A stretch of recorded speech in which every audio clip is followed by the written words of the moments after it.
Assalamu alaikum. I'm Uswai Zainab, a student of 9th Cambridge O1 and a devoted follower and fan of yours.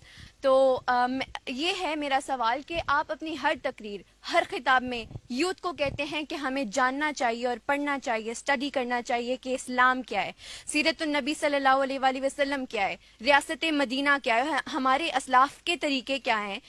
تو میرا یہ سوال ہے کہ youth پر اس کا اثر ہوتا ہوا نظر نہیں آتا، کوئی اس کا اثر نہیں لیتا، اور آپ کو نہیں لگتا کہ کوئی ایسا میکینزم ہونا چاہیے جس سے نہ صرف یوتھ کو پتہ چلے کہ یہ ساری چیزیں ہیں کیا، بلکہ کوئی عمل ہوتا ہوا بھی نظر آئے؟ دیکھیں، دو چیزیں.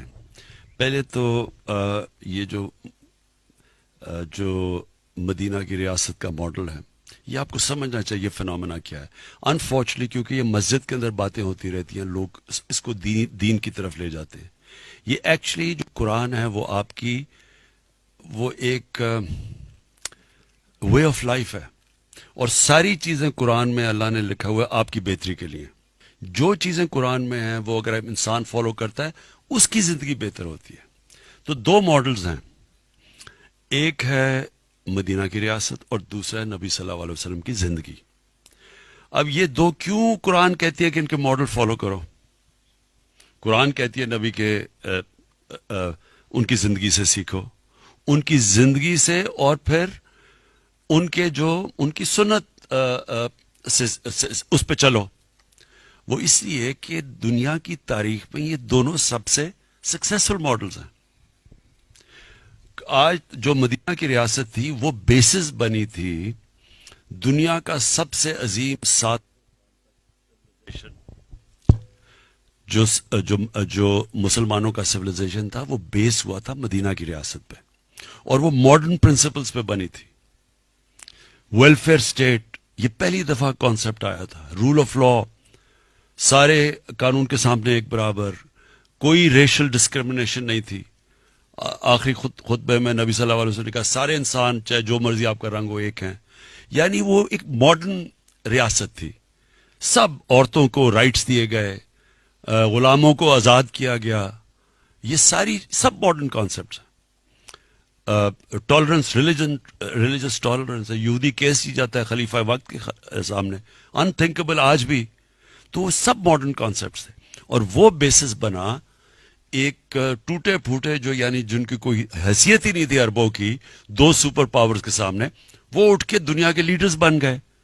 اور یہ کتنی تیز بنے یہ بھی آپ کو سمجھنا چاہیے کہ یہ ہیومن ہسٹری ہے، یہ میتھولوجی نہیں ہے.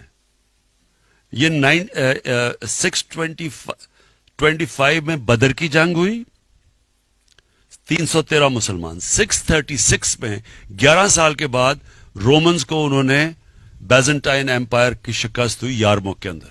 11 سالوں میں ان کے 1 لاکھ فوجی تھے جو لڑنے والے تھے، اور سب سے ماڈرن ان کے ویپنز تھے. اور دوسری چیز، نبی صلی اللہ علیہ وسلم کی زندگی دنیا کی تاریخ میں کسی انسان نے اچیو کیا ہی نہیں جو انہوں نے کیا ہے. کبھی ایسا انسان کی کوئی اچیومنٹ ہے ہی نہیں آج تک. تو ہم کتابیں پڑھتے ہیں، جو بھی کچھ کامیاب ہوتا ہے بزنس میں وہ کتاب لکھ جاتا ہے، وہ ہر کی بل گیٹس کی کتاب ہے، سب کی. لیکن کسی انسان نے تو وہ کیا ہی نہیں جو انہوں نے کیا ہے. تو یہ تو 100 گریٹسٹ مین میں بھی نمبر 1 پہ ان کو رکھتے ہیں، کیونکہ کسی نے اچیومنٹ نہیں کی. therefore یہ کامن، میں لوگوں کو کہتا ہوں کہ ان کو اسٹڈی کرو، دونوں کو، مدینہ کی ریاست کو اسٹڈی کرو، ان کی زندگی کو. کیونکہ اگر آپ نے اوپر جانا ہے زندگی میں تو ان کی زندگی میں سب کچھ ہے. آپ ان کے کیریکٹر کیا، ان کی زندگی میں کیا سٹرگلز آئیں، کیا انہوں نے فیس کیا، تو یہ سب کچھ ہے. تو پہلے چیز تو میں یہ لوگوں کو یہ اس لیے کہتا ہوں، یہ اس سے بہتر آپ کے سامنے کوئی ماڈل نہیں ہے. آپ نے اپنی زندگی بہتر کرنی ہے. اس ملک نے اگر اوپر جانا ہے ہمیں ان پرنسپلز پہ جانا پڑے گا جو مدینہ کی ریاست ہے. اب آگے سیکنڈ چیز، آپ نے کہا جی کچھ فرق نہیں پڑ رہا. آپ کو پتہ ہے انہی کی زندگی سے سیکھتے ہوئے 10 سال کے بعد ان کی تبلیغ کے بعد صرف 40 لوگ مسلمان تھے. پوائنٹ کیا ہے کہ یہ اور قرآن کے اندر بھی ایک جو سب سے بڑی صفت دی گئی ہے وہ پیشنس ان ایڈورسٹی، صبر کرنا. آپ کوشش کرتے رہتے ہیں. پلیز ایک چیز یاد رکھنا، یہ ہمیشہ ایک چیز یاد رکھنا، آپ نماز میں صرف ایک چیز مانگتے ہیں, اللہ مجھے ان کے راستے پہ لگا.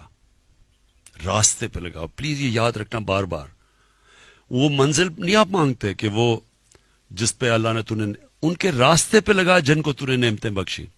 سو آپ کا صرف کام ہے اس راستے پہ چلنا.